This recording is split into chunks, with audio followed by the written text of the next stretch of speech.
Bismillah, Assalamualaikum warahmatullahi wabarakatuh. Alhamdulillah, wassalatu wassalamu ala rasulillah, wa alihi wa sahbihi wa man tabi'ahum bi ihsanin ila yaumiddin, amma ba'du.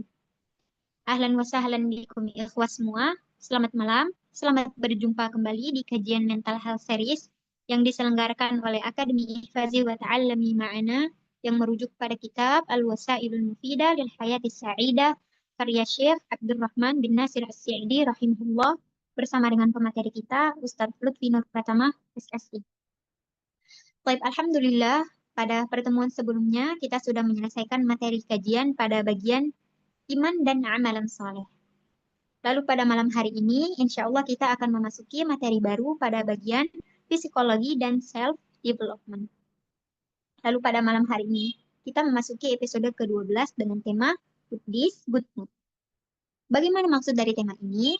Insya Allah kita akan mendapatkan penjelasannya pada malam hari ini. Kemudian seperti biasa, diharapkan bagi seluruh peserta untuk mematikan kamera dan mikrofon. Dan jika memiliki pertanyaan, silakan ditanyakan di kolom chat. Baik, langsung saja kita simak materi yang akan disampaikan oleh Ustadz Lutfi Nur Pratama kepada beliau. Falyatafaddal mashkura.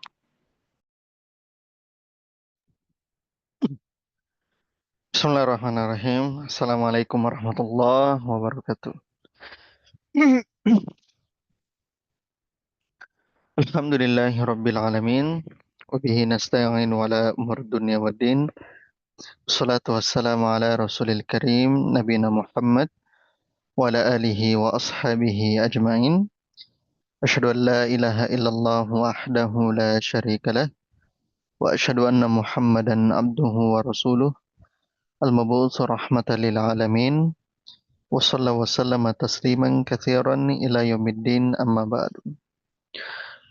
Hadirin sekalian, ikhwan wa akhwati fiddin, azanallahu wa yakum.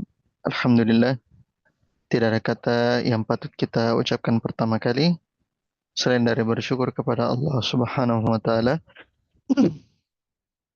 karena seluruh ketaatan-ketaatan yang telah kita lakukan hingga pada malam hari ini semua berkat hidayah dan taufik darinya. Sebagaimana salawat dan salam senantiasa kita haturkan kepada Rasulullah sallallahu alaihi wasallam serta keluarga dan para sahabatnya, serta orang-orang yang senantiasa istiqamah berada di dalam naungan sunnah beliau hingga akhir zaman nanti. Hadirin sekalian, ikhwan wa akhwati fiddin, kaum muslimin dan muslimah, rahimani wa rahimakumullah. Alhamdulillah, kita melanjutkan kembali kajian kita di seri kesehatan mental dari kitab Al-Wasail Mufidah lil Haya As-Sa'idah karya Syekh Abdurrahman bin Nasir As-Sa'idi rahimahullahu ta'ala. Dan semoga pendengar kaum muslimin dan muslimah dimanapun antum-antuna berada dalam kondisi sehat walafiat. Dan bagi teman-teman yang berada pada kesulitan ataupun berada pada sakit, semoga Allah Subhanahu wa taala menyembuhkan sakitnya tersebut, atau semoga Allah Subhanahu wa taala memudahkan jalan keluar dari masalahnya tersebut, dan semoga ujian-ujian dan musibah yang kita hadapi pada hari ini dan pada malam hari ini, semoga Allah Subhanahu wa taala menjadikan dia sebagai lahan-lahan ketaatan yang akan bermanfaat untuk kita kelak pada kemudian hari. Amin Allahumma amin. Hadirin sekalian, ikhwan wa akhwati fiddin azanallahu wa yakum. Kita akan masuk di pembahasan penulis pada kajian berikutnya. Beliau sudah melepaskan tentang faktor yang berkaitan dengan iman dan amalan soleh, yang dimana kajian beliau berikutnya ini itu sangat erat kaitannya dengan sisi psikologis, sangat erat kaitannya dengan sisi psikologis. Oleh karenanya ini menjadi menarik untuk kita bahwasanya seorang ulama juga membahas dari sisi psikologis. Dan kita perhatikan bagaimana pernyataan beliau rahimahullah tentang bagaimana hal-hal yang dapat menghilangkan kecemasan dan dapat mendatangkan kebahagiaan. Kita lanjutkan kembali. Kata penulis rahimahullah, kata beliau, wa minal asbabil lati tuzilul hamma wal ghamma wal qalaqa al ihsanu ilal khalqi bil qawli wal fi'li wa anwa'il ma'ruf. Kata penulis, dan dari antara sebab-sebab yang bisa menghilangkan kesedihan, kekhawatiran, serta rasa cemas, dan dari antara sebab-sebab yang bisa menghilangkan kesedihan, alham, kekhawatiran, algham, serta rasa cemas, al-qalaq, yaitu berbuat baik kepada makhluk, al-ihsan ilal khalq, dengan perkataan dan perbuatan dan berbagai jenis kebaikan. Dan di antara sebab-sebab yang bisa menghilangkan kesedihan, kekhawatiran, dan kecemasan adalah berbuat baik kepada makhluk, baik dengan perkataan, perbuatan, atau berbagai jenis kebaikan. Wa kulluha khairun wa ihsanun. Yang keseluruhannya tersebut merupakan amalan yang baik dan ihsan. Wa biha yadfa'u Allahu 'anil birri wal fajiri al-humuma wal ghumuma bihasabiha. Yang dengan itu, ya, yang dengan itu maksudnya yang dengan itu adalah berbuat baik kepada makhluk. Yang dengan itu Allah Ta'ala dapat menolak kesedihan dan kekhawatiran pada orang yang baik maupun pendosa sesuai dengan kadarnya.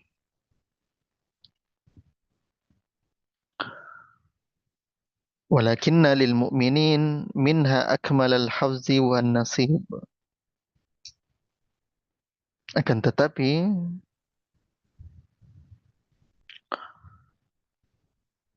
Allah anugerahkan bagi orang yang beriman bagian dan jatah paling sempurnanya. Akan tetapi Allah menganugerahkan bagi orang yang beriman bagian dan jatah yang paling sempurnanya. Wa yatayammazu atau wa yatamayyazu bi anna ihsanahu sadirun an ikhlasin wa ihtisabin li sawabihi.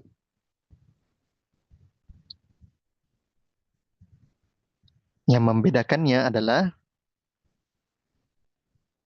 bahwasanya kebaikannya itu bersumber dari keikhlasannya dan rasa harap mendapat ganjaran dari Allah. Yang membedakannya bahwasanya kebaikannya itu bersumber dari keikhlasannya dan rasa harap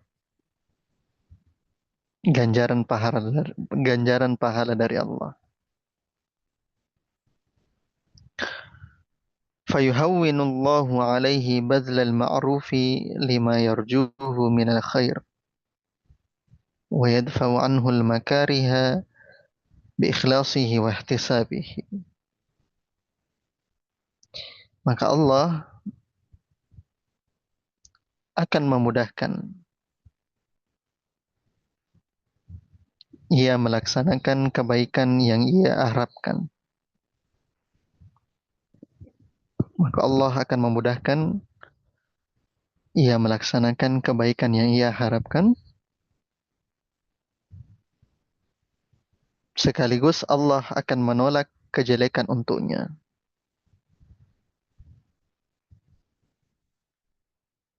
Dengan keikhlasan dan ihtisabnya. Sekaligus Allah akan menolak kejelekan untuknya dengan keikhlasan dan ihtisabnya.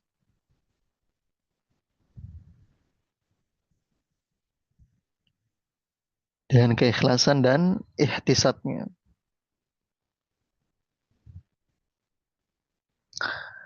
Qala ta'ala, Allah Ta'ala mengatakan, ini dalam surah surah An-Nisa ayat 114.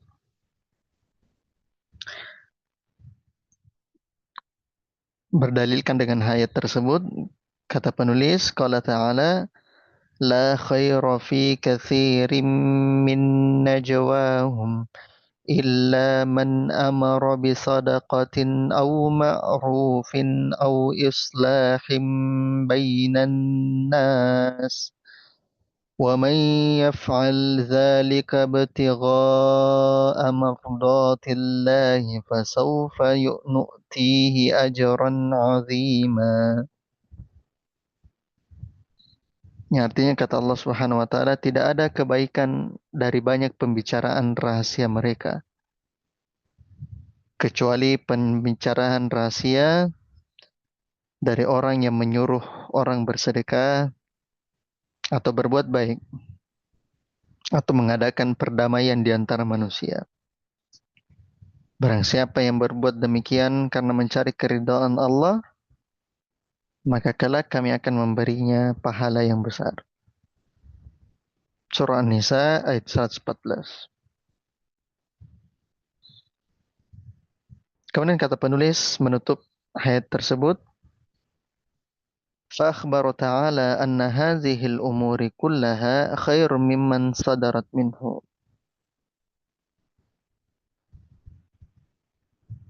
Maka Allah mengabarkan bahwa seluruh hal itu merupakan kebaikan yang bersumber darinya. Maka Allah mengabarkan bahwa seluruh hal itu merupakan kebaikan yang bersumber darinya. Wal khairu yajlibul khaira wa yadfa'u syarra. Sehingga kebaikan akan membuahkan kebaikan yang lain.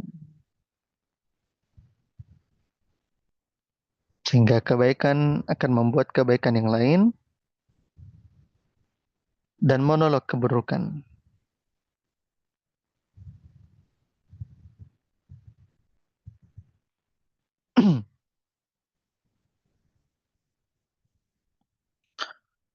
Wa annal mu'minal muhtasiba yu'tihi Allahu ajran 'azima. Dan bahwasanya orang beriman yang mengharap pahala akan diberikan olehnya ganjaran yang besar.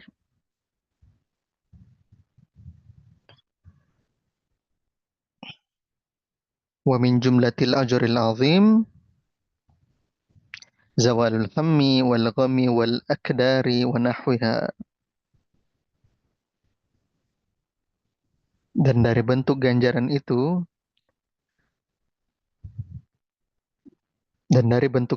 itu adalah hilangnya kesedihan, kegelisahan, kekhawatiran, dan sebagainya.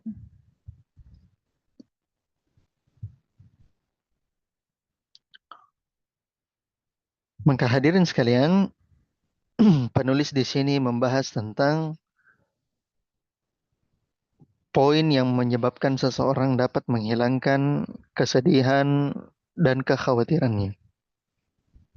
Yang dimana kata penulis, dari hal-hal yang dapat menghilangkan kesedihan, menghilangkan rasa kecemasan adalah berbuat baik kepada makhluk Allah. Baik perbuatan baik tersebut berupa perkataan ataupun perbuatan ataupun jenis-jenis kebaikan. Nah, yang dengannya tersebut, kalau ada seseorang yang melakukan perbuatan baik, baik dengan perkataan, perbuatan kepada orang lain, maka Allah Ta'ala akan menghilangkan untuknya kesedihan. Allah Ta'ala akan menghilangkan untuknya kekhawatiran. Bahkan bukan hanya orang yang beriman dihilangkan bahagianya tersebut, kata penulis. Bahkan orang pendosa sekalipun. Nah, sesuai dengan kadarnya. Maka Allah Ta'ala bisa menghapuskan kesedihan dan rasa cemas kepada orang beriman maupun orang yang pendosa. Ketika dia melakukan perbuatan kebaikan sama orang lain, dia bisa hilang kesedihannya dan kecemasannya. Akan tetapi kata penulis, Allah menganugerahkan orang beriman itu bagian yang paling besarnya. Karena kenapa? Kebaikannya tersebut itu bersumber dari keikhlasannya dan rasa harapnya memperoleh pahala dari Allah. Sehingga dia dapat memudahkan melaksanakan kebaikan. Nah, ketika dilaksanakan kebaikan tersebut oleh orang beriman, maka Allah Ta'ala akan menolak kejelekan untuknya. Dengan keikhlasan dan rasa harap pahalanya. Maka ini penulis berdalilkan di surah An-Nisa ayat 114.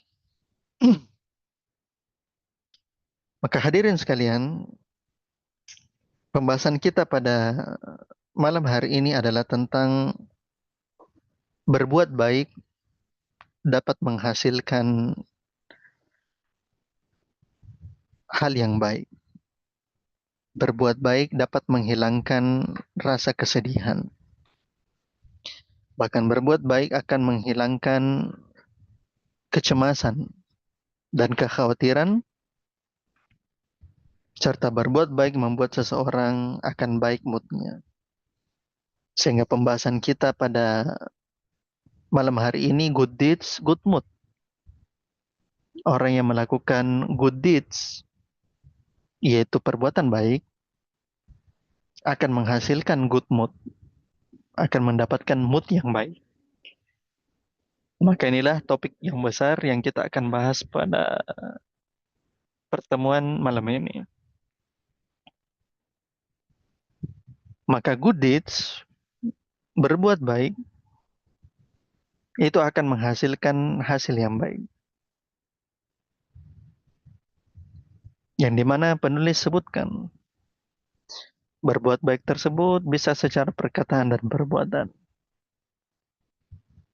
Orang yang melakukan hal-hal yang baik kepada orang lain, maka secara langsung dia akan mendapatkan mood yang baik juga. Maka inti dari pembahasan kita, ketika ada seseorang melakukan kebaikan kepada orang lain, maka itu justru akan membuat dia menjadi good mood. Hatinya tenang dan hilang rasa kesedihannya.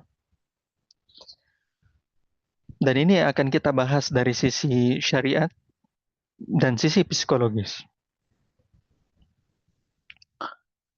Kita mulai dulu dari pembahasan yang pertama, hadirin sekalian. Pembahasan pertama kita dari pertemuan malam hari ini adalah dalil-dalil tentang anjuran berbuat kebaikan. Dalil-dalil dari Al-Quran dan dari As-Sunnah tentang anjuran berbuat kebaikan. Sebenarnya dalilnya itu sangat banyak sekali ya. Cuma kita cukupkan satu buah Al-Quran dan satu buah hadis dari Nabi Sallallahu Alaihi Wasallam. Adapun dalil tentang anjuran berbuat baik itu sebagaimana yang disebutkan oleh penulis, yaitu surah An-Nisa ayat 114. Surah An-Nisa ayat 114. Kata Allah Subhanahu wa taala, "La khaira fi katsirin min najwahum illa man amara bi sadaqatin aw ma'rufin aw islahin bainan nas." ومن يفعل ذلك ابتغاء مرضات الله فسوف نؤتيه أجرا عظيما.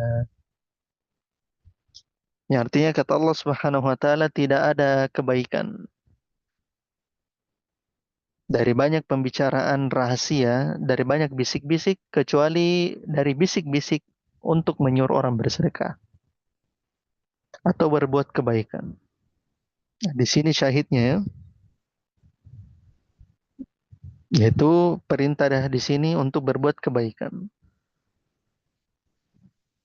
Kemudian kata Allah, atau mengadakan perdamaian di antara manusia.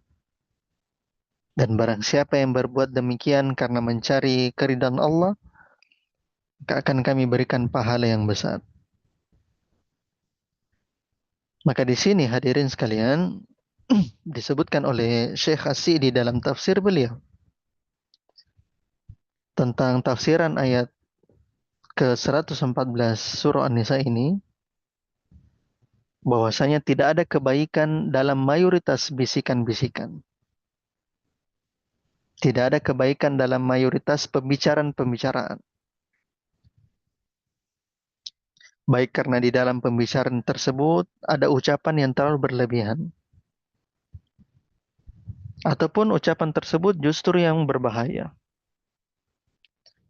Maka di sini Allah Ta'ala memberikan pengecualian bisik-bisik yang diperbolehkan, atau bisik-bisik yang mengandung kebaikan. Yang pertama adalah bisadaqatin, yaitu bisik-bisik yang berfungsi untuk membuat seseorang bersedekah. Kita anjurkan manusia untuk bersedekah, tapi kita bisik-bisiki. Maka itu adalah bentuk yang Allah Ta'ala puji. Ini bentuk kebaikan. Kemudian yang kedua adalah berbuat baik. Au ma'rufin. Maka pembicaraan manusia secara umum itu jelek. Kecuali orang yang berbicara atau orang yang berbisik-bisik dalam hal kebaikan. Atau yang ketiga, kata Allah, au islahim bainan nas. Atau dia mendamaikan manusia. Dia berbisik-bisik ke masing-masing kubu supaya orang-orang tersebut dapat melakukan kedamaian, dapat melakukan rekonsiliasi. Nah, maka ini adalah bisik-bisik yang bermanfaat, pembicaraan yang bermanfaat. Maka termasuk dari perbuatan kebaikan atau hal-hal yang baik adalah orang-orang yang berbisik-bisik dalam masalah berbuat baik. Itu berbuat ma'ruf. Dan yang disebut dengan berbuat ma'ruf di sini hadirin adalah berbuat baik, baik dari sisi syariat ataupun dari segi akal manusia. Nah, maka ini yang disebut dengan berbuat ma'ruf. Dari segi syariat dipandang benar, dan dari segi akal yang sehat juga dipandang benar. Contohnya kita membantu-bantu sesama penghuni kompleks perumahan misalnya, kita bantu-bantu membersihkan selokan. Maka ini ma'ruf. Dan ini yang dipuji oleh syariat. Nah, maka orang yang melakukan pembicaraan dalam rangka perbuatan baik, dalam rangka mengajak orang untuk berbuat baik, maka ini termasuk hal yang baik. Maka ini adalah dalil dari Al-Quran yang disebutkan oleh penulis tentang anjuran berbuat baik. Adapun dalil dari hadis Nabi Sallallahu Alaihi Wasallam, saya kutip ya kepada antum semua di chat Zoom.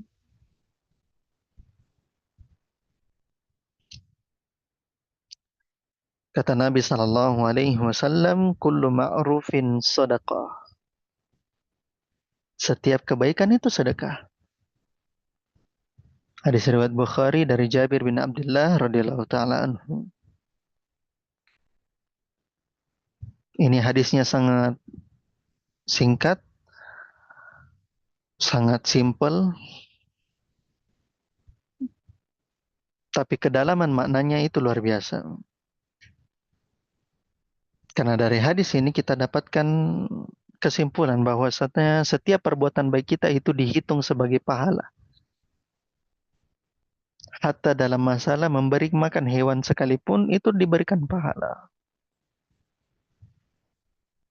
Hatta dalam masalah membantu orang yang kesulitan pun itu diberikan pahala.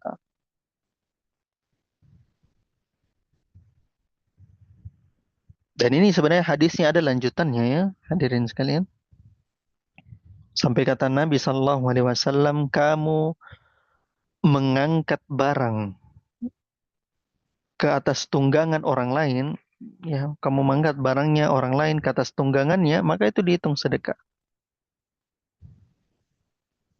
Jadi misalnya kita angkat kopernya temannya kita di atas mobil.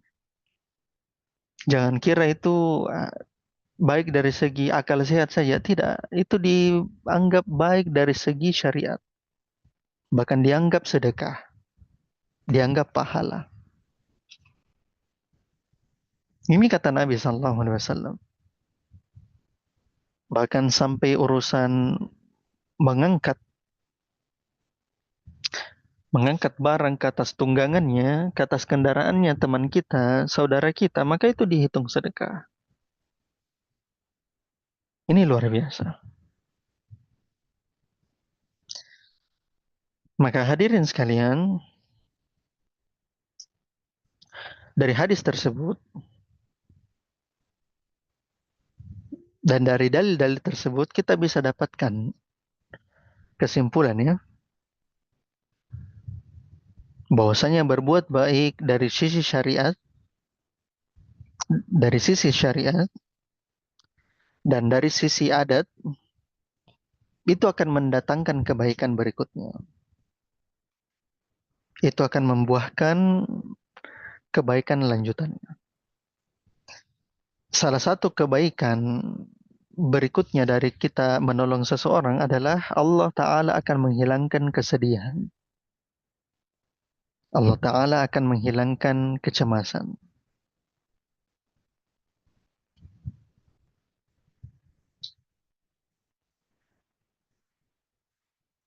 Kemudian kalau kita perhatikan, berbuat baik itu hadirin sekalian, ini bisa kita jadikan pembahasan yang baru ya. Ini kita jadikan pembahasan baru. Kita berikan pembahasannya sisi-sisi berbuat baik. Pembahasan kita adalah sisi berbuat baik.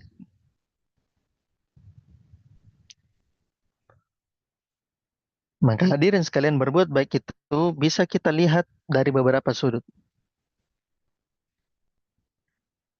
Bisa kita perhatikan dari beberapa sisi. Kalau kita perhatikan beberapa sisi tersebut, maka sempurna pemahaman kita tentang berbuat baik. Yang pertama dari sisi tindakan. Kalau dari sisi tindakan, maka beberapa perbuatan baik itu yang pertama, bisa berupa planning, rencana, atau niat.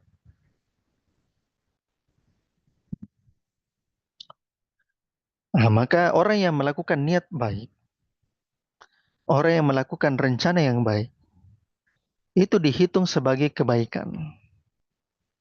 Itu dihitung dari pahala. Misalnya ada seseorang yang melakukan rencana membuat rumah tahfiz untuk anak yatim dan fakir miskin. Maka sekedar untuk membuat rencana, membuat bagan-bagan, membuat alokasi dana, belum dia kerja rumah tahfiznya tersebut, maka itu sudah terhitung amalan baik.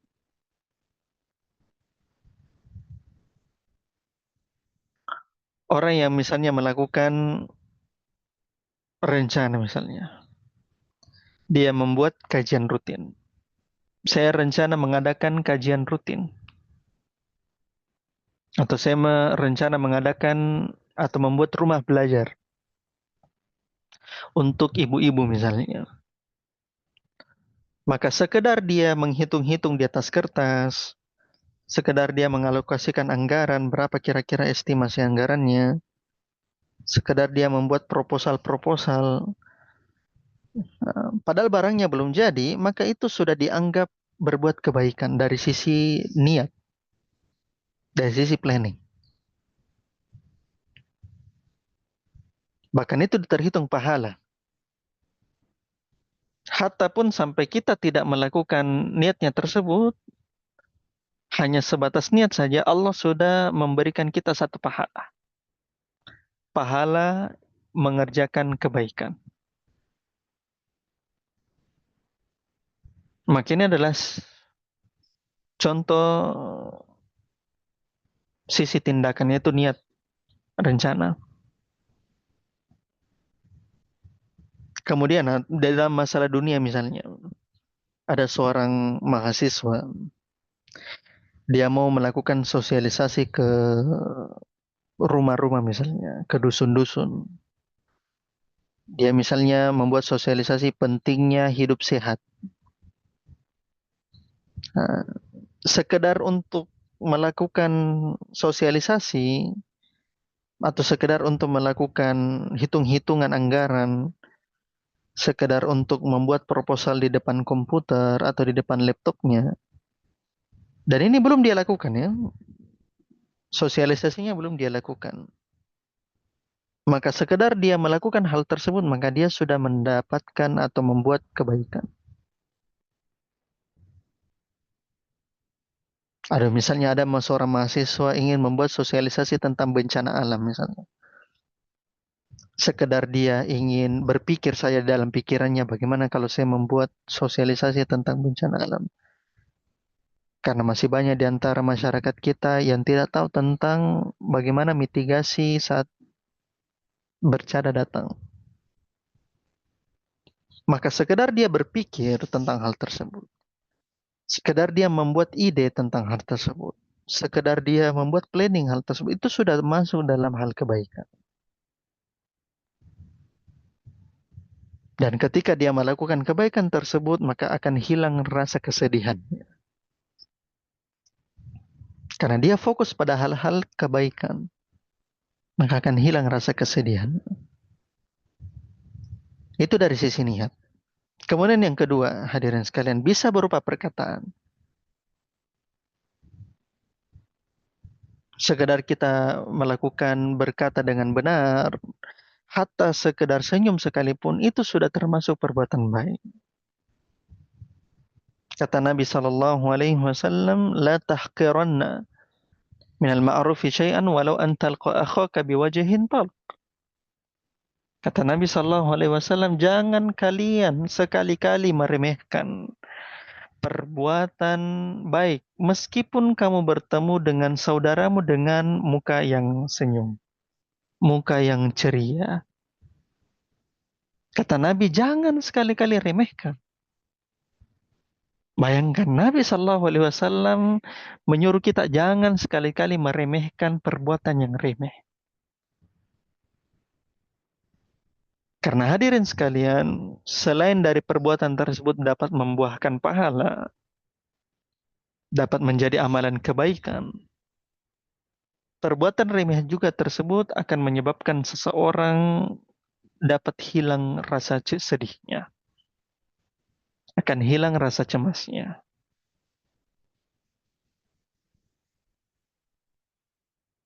Orang yang melakukan kegiatan hal yang remeh sekalipun, ucapan yang remeh sekalipun, maka akan hilang rasa kesedihan. Nah, ini hal yang harus kita pahami bersama. Itu dari segi perkataan. Kemudian dari segi perbuatan.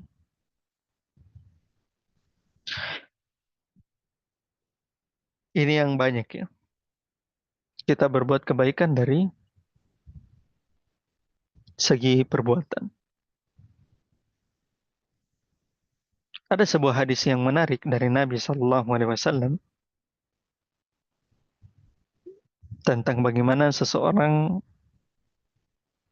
bersegera untuk melakukan atau berbuat kebaikan. Saya kutip di chat Zoom ya. Kata Nabi Shallallahu Alaihi Wasallam, ini perhatikan baik-baik. Ini hadisnya sangat indah. Kata beliau, in qamatis sa'atu wa fi yadi ahadikum fasilah fa in istata'a alla takuma hatta yaghrisaha falyagrisha. Kata Nabi Shallallahu Alaihi Wasallam, sebagaimana diriwayatkan oleh Imam Bukhari dalam Adabul Mufrad dari sahabat Anas bin Malik radhiyallahu taala anhu, kata Nabi Shallallahu Alaihi Wasallam, in qamatis sa'ah, apabila kiamat telah datang, wa fi yadi ahadikum fasilah, dan di tangan salah seorang di antara kalian ada biji. Maksudnya ada biji yang dipegang oleh tangan seseorang di antara kalian. Perhatikan. Ketika kiamat tegak dan di tangan kalian seseorang, di tangan seseorang di antara kalian ada biji. Kira-kira hadirin sekalian, kalau kiamat sebentar malam datang, jam 12 malam, kira-kira apa yang kita lakukan? Kalau kiamat telah tegak, jam 12 malam, tanggal 24 Januari. Paling kita kerjanya sholat terus sampai menjelang hari kiamat. Paling kita berzikir terus dan taubat nasuha sampai menjelang hari kiamat jam 12 malam sebentar. Tapi perhatikan kata Nabi SAW. Seandainya kiamat tegak, kiamat datang, dan salah seorang di antara kalian memegang fasilah, yaitu bibit. Fa in istata'a alla takuma hatta yagrisaha falyagrisha. Allah Akbar. Dan jika dia mampu supaya sebelum kiamat tersebut tegak dia bisa menanamnya, maka dia tanam bibit tersebut.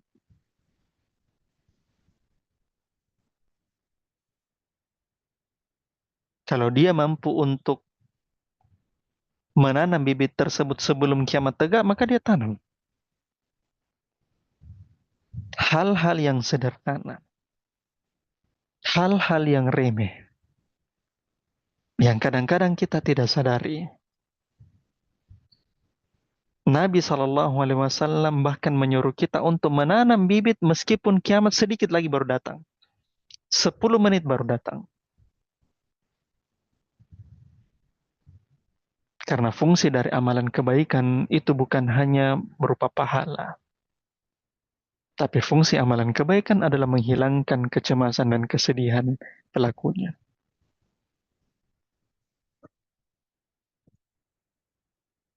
Ini pelajaran besar dari Nabi Shallallahu Alaihi Wasallam. Bagaimana perbuatan remeh itu menghasilkan dampak yang besar. Hanya masalah bibir. Kita disuruh untuk bersegera melakukan kebaikan. Maka ini dari sisi tindakan hadirin sekalian. Kemudian dari sisi yang lain kita perhatikan. Kita lihat dari sisi objek. Maka berbuat kebaikan kita bisa perhatikan dari sisi objek.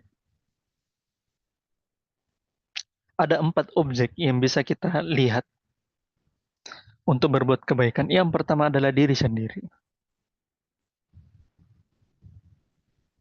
Jangan sampai dia berbuat kebaikan sama orang lain, tapi dirinya dia lupa. Jangan sampai dia tunaikan hak kepada orang lain, tapi hak dirinya dia lupa. Agama kita hadirin sekalian, agama Islam itu menunaikan seluruh hak. Dan tidak mengabaikan hak apapun. Tidak mengabaikan hak siapapun. Haknya Allah kita tunaikan. Haknya Nabi Sallallahu Alaihi Wasallam kita tunaikan. Hak kepada orang tua kita tunaikan. Hak kepada pasangan istri atau suami kita tunaikan. Hak kepada teman, sahabat, karib kita tunaikan.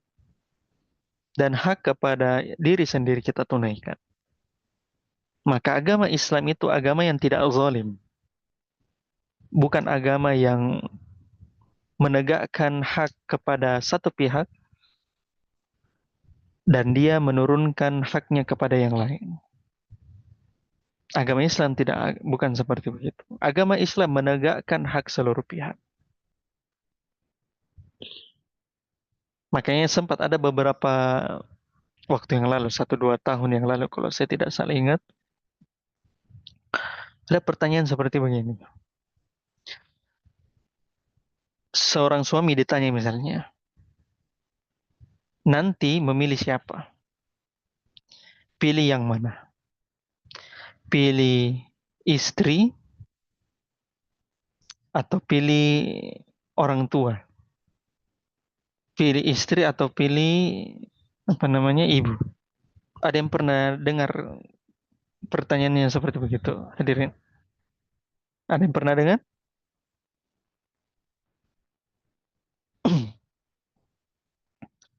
Ada pernah dengar pertanyaan seperti begitu? Yang sempat viral 2 tahun yang lalu, 2 atau 3 tahun yang lalu. Bagaimana kalau ada seseorang laki-laki disuruh pilih mana? Pilih istrinya atau pilih ibunya? Coba dijawab, pernah ya? Yang lain coba dijawab. Pernah hadirin sekalian? Didengar di pertanyaan? Nah, pernah Ustaz. Pernah? Pernah yang lain? Naam ya, Ustadz. Pernah ya? Bagaimana pertanyaannya kemarin itu? Saya lupa. Nggak di sini, tempat lain waktu saya ikut kajian. Gimana? Pertanyaannya, kalau nggak salah Ustadz Firanda ya. Saya juga sudah lama soalnya. Kalau antum sekalian dalam dikasih pertanyaan sulit, ada suruh pilih 2 pilihan dalam satu rumah untuk hubungan antara istri dan orang tua, ibu khususnya, atau dalam satu rumah itu apakah antum pilih untuk kalau ada permasalahan antum membela ibu atau membela istri, itu pertanyaan kalau nggak salah. Itu aja yang saya ingat. Iya. Ya, kurang lebih seperti begitu. Apa nih Pak Ustadz, saya ingat saya itu aja. Ya, intinya ada mempertentangkan antara memilih istri atau memilih ibu. Nah, agama kita, hadirin sekalian, itu tidak boleh mempertentangkan hal tersebut.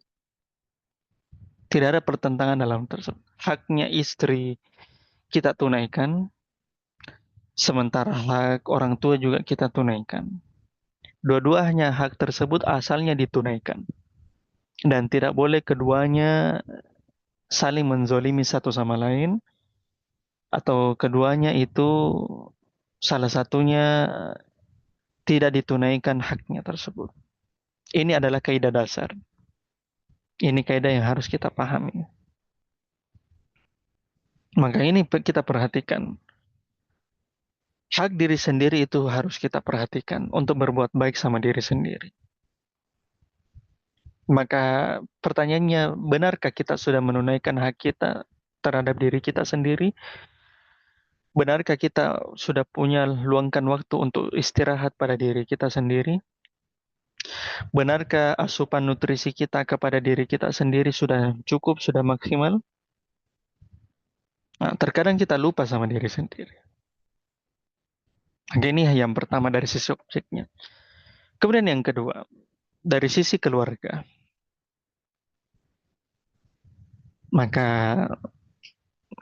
orang tua, saudara, istri, dan anak-anak ini merupakan objek di mana kita berbuat baik kepadanya. Kemudian yang ketiga, masyarakat sekitar. Masyarakat satu RT kita, satu lorong kita, satu RW, satu dusun, satu kecamatan. Maka ini adalah objek yang kita harus berbuat baik sama dia. Jadi ini sudah semakin luas. Ini mulai dari diri sendiri, kemudian keluarga, kemudian masyarakat sekitar. Nah, ini yang terakhir adalah negara.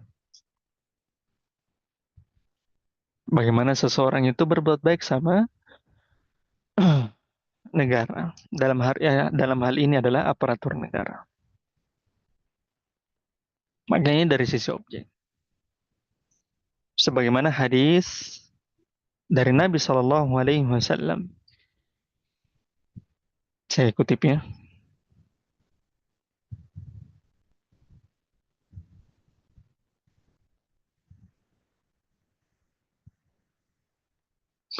Kata Nabi Shallallahu Alaihi Wasallam, "Man istata'a an yanfa'a akhahu falyaf'al." Di sini diriwayatkan Imam Muslim dan Imam Ahmad dari sahabat Jabir bin Abdullah radhiyallahu taala anhu. Kata beliau sallallahu alaihi wasallam, barang siapa di antara kalian yang sanggup memberi manfaat kepada saudaranya, maka hendaknya dilakukan. Kalau kita punya ilmu masak-masak misalnya untuk ibu-ibu misalnya, di antara sebagian ibu-ibu misalnya ada ya pengantin baru misalnya ya, atau baru menikah tidak tahu memasak, kebetulan kita tahu memasak, maka kita ajarkan sama orang lain ilmu-ilmu kita tersebut. Hal-hal yang sederhana. Man istata'a ayyam fa'akhahu falyaf'al. Barang siapa di antara kalian yang sanggup memberikan manfaat, maka lakukan. Dan tidak meremehkan kebaikan sekecil apapun. Maka ini adalah sisi-sisi di mana kita bisa berbuat baik.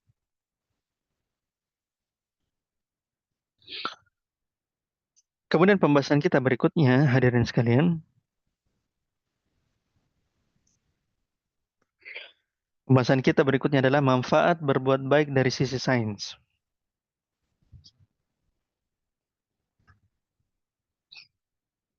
Maka setelah kita mengetahui bahwasanya berbuat baik itu dipuji secara syariat, dan ini adalah pijakan kita yang utama, maka fakta sains yang bisa kita hadirkan pada kesempatan malam hari ini, bahwasanya berbuat baik dari sisi sains itu memiliki banyak keuntungan. Ya, ada kaitannya dengan kebahagiaan. Setelah saya baca-baca, orang yang berbuat baik itu dia bisa turunkan kadar hormon kortisol. Apa itu hormon kortisol? Hadirin sekalian, hormon kortisol itu berkaitan dengan rasa sakit. Semakin besar hormon kortisol seseorang, maka besar rasa sakitnya. Orang yang melakukan perbuatan kebaikan, maka dia bisa menurunkan hormon tersebut. Dan ini ada penelitiannya. Kemudian orang yang melakukan kebaikan, dia bisa meningkatkan hormon serotonin, hormon endorfin, dan hormon oksitosin. Masya Allah. Hormon serotonin, hormon endorfin, dan hormon oksitosin. Kalau hormon endorfin itu adalah hormon yang berkaitan dengan kebahagiaan. Kalau serotonin dan oksitosin saya lupa ya. Ini hormon apa?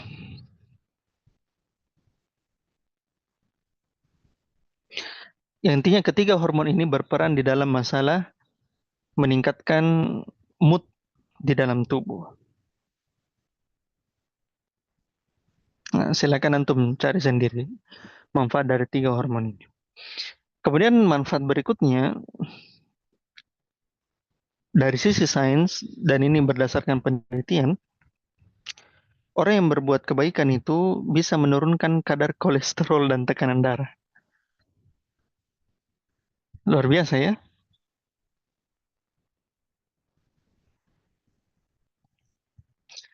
Kita sudah tahu ya bahwasanya pembunuh terbesar itu kan henti jantung, serangan jantung. Dan serangan jantung itu sangat kaitannya erat dengan kolesterol dan tekanan darah. Orang yang kolesterol tinggi, tekanan darah tinggi, maka kemungkinan untuk serangan jantung tiba-tiba dan mati tiba-tiba itu besar. Maka untuk mengurangi hal tersebut, maka dia harus melakukan atau menurunkan kadar kolesterolnya, kadar tekanan darahnya. Nah, dan salah satu caranya yang disebut oleh ilmuwan adalah dia berbuat baik.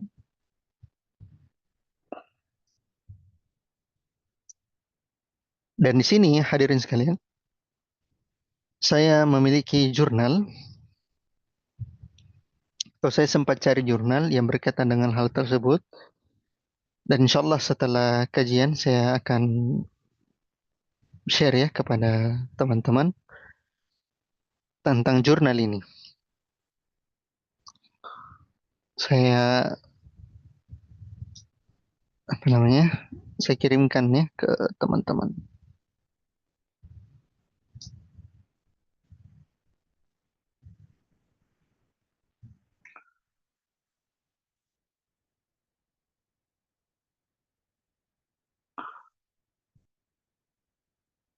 Saya kirimkan di grup saja ya.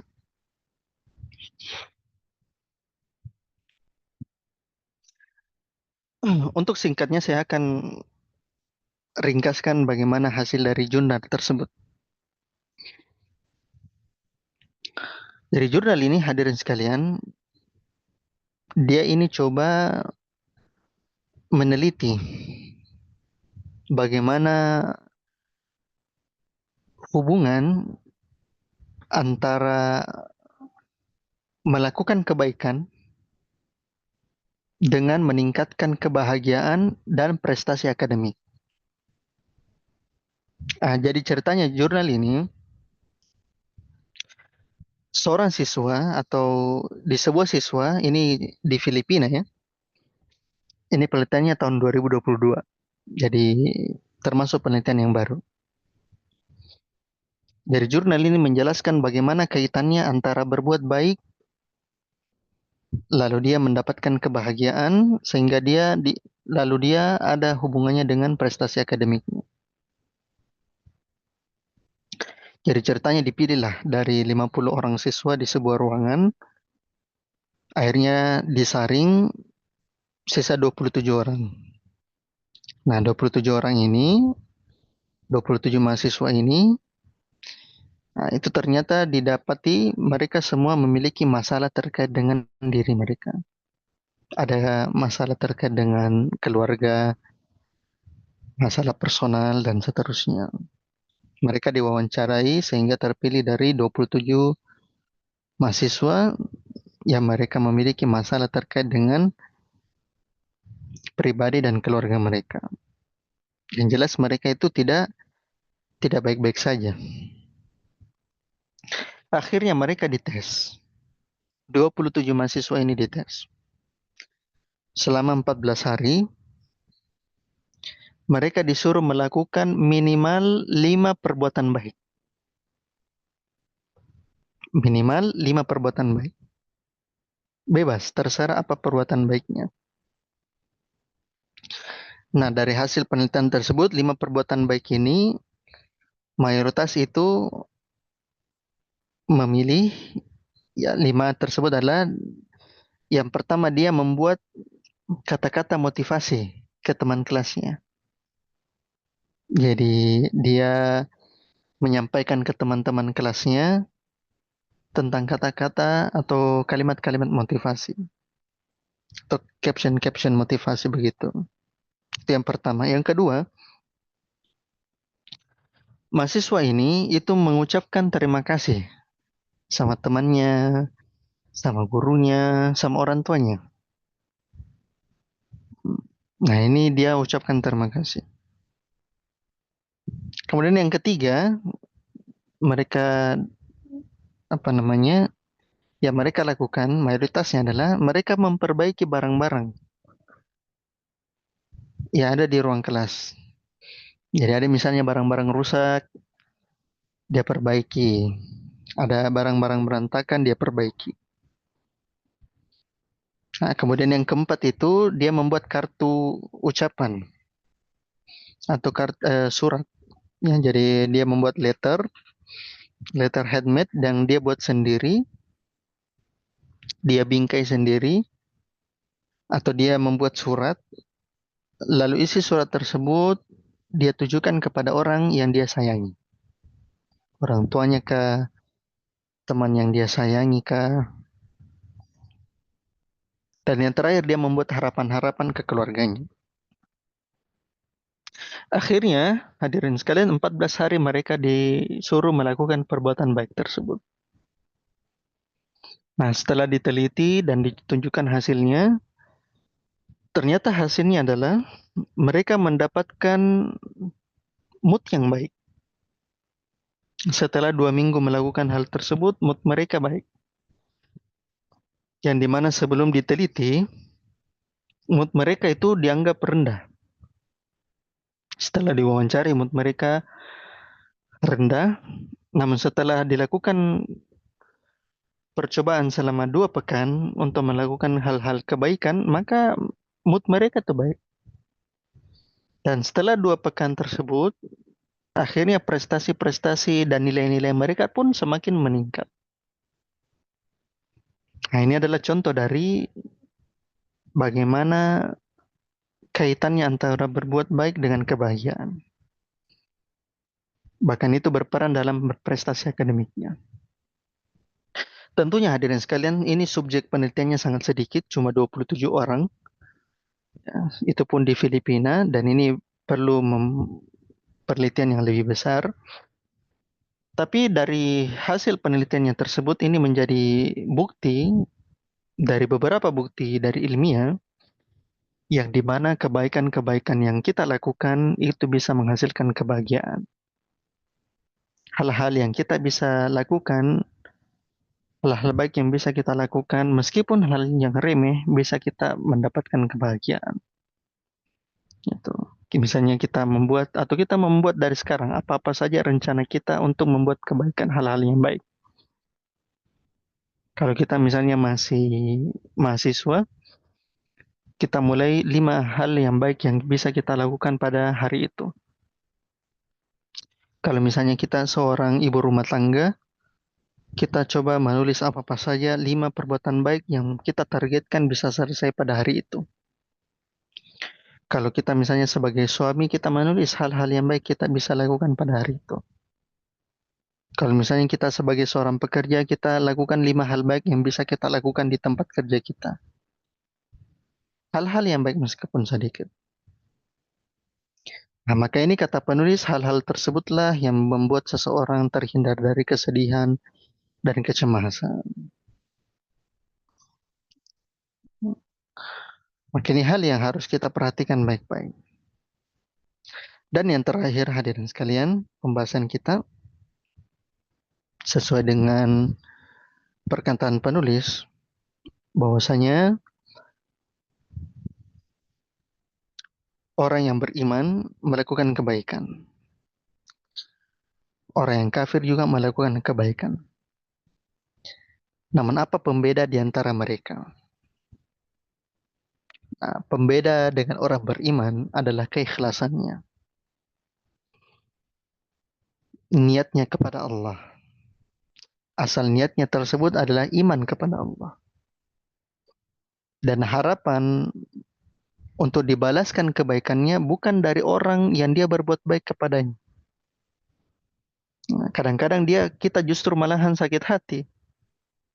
Ketika kita sudah buat baik sama orang, terus orang tersebut membalas dengan hal yang sangat berbeda dengan kita, justru kita yang dibalas dengan jelek, atau istilahnya kita air susu dibalas dengan air tuba, akhirnya kita bukannya malah senang, malahan kita sakit hati. Nah, itu dikarenakan kenapa? Dikarenakan asalnya kita di dalam berbuat kebaikan karena ingin dibalas oleh orang lain. Nah, orang beriman ketika dia melakukan kebaikan bukan ingin mendapatkan balasan dari orang lain. Bukan ingin dapat pamrih dari orang lain. Bukan ingin dapatkan apresiasi timbal balik dari orang lain. Sudah ada dalam hatinya, kalau misalnya saya kasihkan kamu begini, mudah-mudahan dia juga kasihkan saya begini. Akhirnya tidak dikasih sesuai dengan kenyataannya, sesuai dengan harapannya.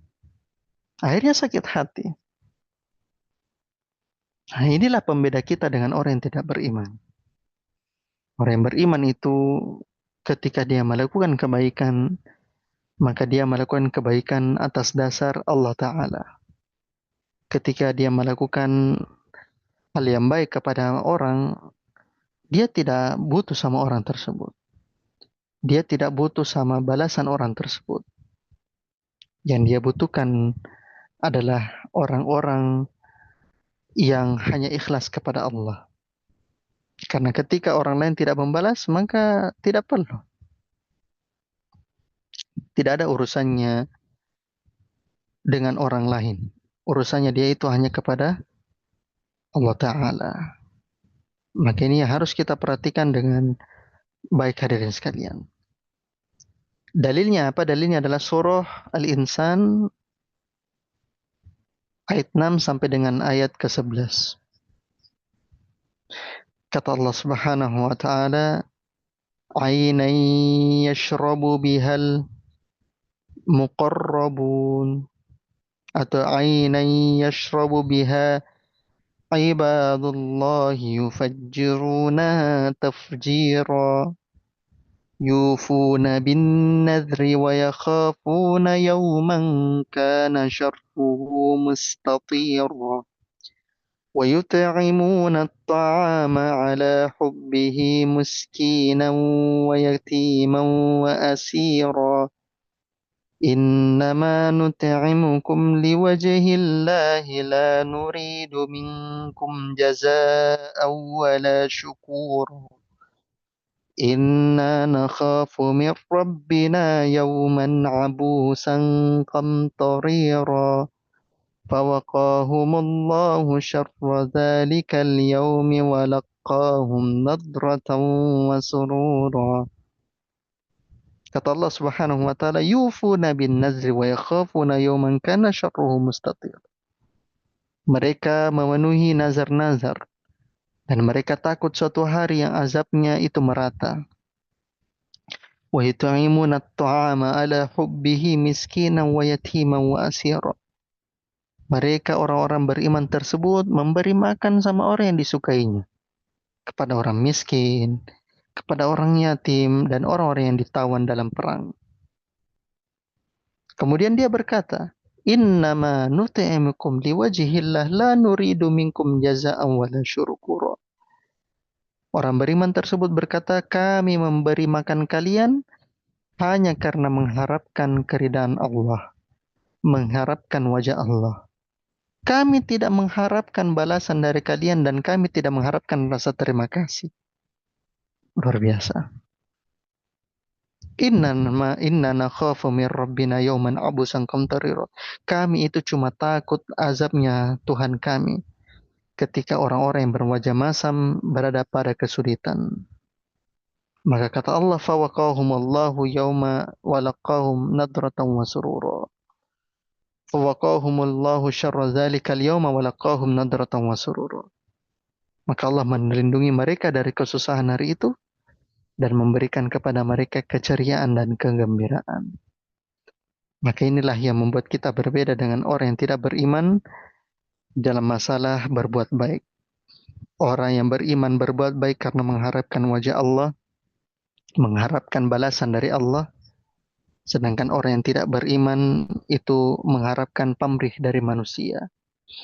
Maka sepantasnya bagi kita ketika kita ingin hilang rasa kecemasan, rasa sedih, rasa kekhawatiran kita terhadap masa depan, dan rasa kesedihan kita kepada masa lalu, maka hendaknya kita melakukan kebaikan-kebaikan tersebut dengan mengharap balasan dari Allah Subhanahu wa taala. Semoga Allah Subhanahu wa taala memberikan kemudahan bagi kita dan memberikan kepada kita kehilangan atau bebas dari rasa sedih dan rasa cemas. Dan Allah membuat kita menjadi orang-orang yang berbahagia, baik berbahagia di dunia maupun berbahagia di akhirat. Allahu ta'ala a'lam bishawab. Itu saja hadirin sekalian yang bisa kita sampaikan pada hari ini. Allahu ta'ala a'lam bishawab. Saya kembalikan ke moderator. Syukran lakum ya Ustaz. Barakallahu fikum wa jazakumullahu khairan. Alhamdulillah, berakhir sudah kajian kita pada malam hari ini. Semoga materi yang disampaikan dapat dengan mudah kita pahami bahwasannya ketika kita berbuat baik, maka akan menghasilkan mood yang baik pula.